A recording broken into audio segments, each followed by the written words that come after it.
And we found out it was Captain Gabriel Archer, who died during the starving time, who hated John Smith. And then our metal detector went crazy. And this became a top 2 discovery in the world.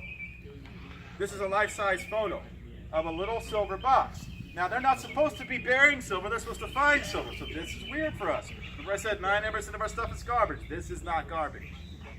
The most honest thing about your life is your death, and whatever you're going to get buried with, not to be morbid, is going to be very accurate to who you were. That's not a time to be lying to someone. It's a silver box. We tried to open it. It had objects inside. We couldn't get it open. And we aren't going to smash it open without being the worst archaeological team in the world. So we CT scanned this thing. Secret silver box. We found human bone shavings in it. 7 of them. That's significant. And then a broken lead jar called an ampula, which normally contains saint's blood or holy water.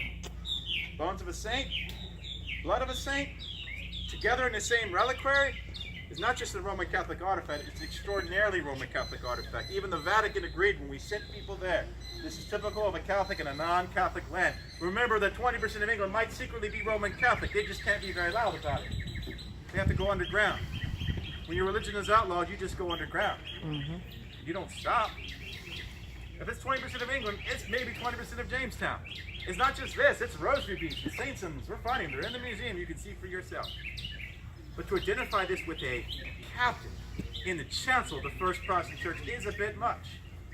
Until you realize that the starving time is what killed this man.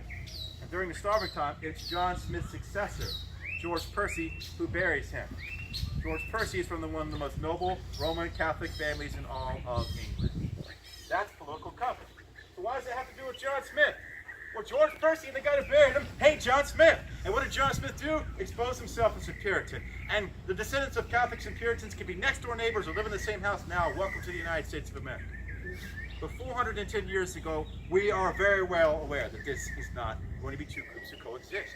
Just remember how this is still going on in Ireland 20 years ago. It's not like this is something that just ended 400 years ago. It's a big thing.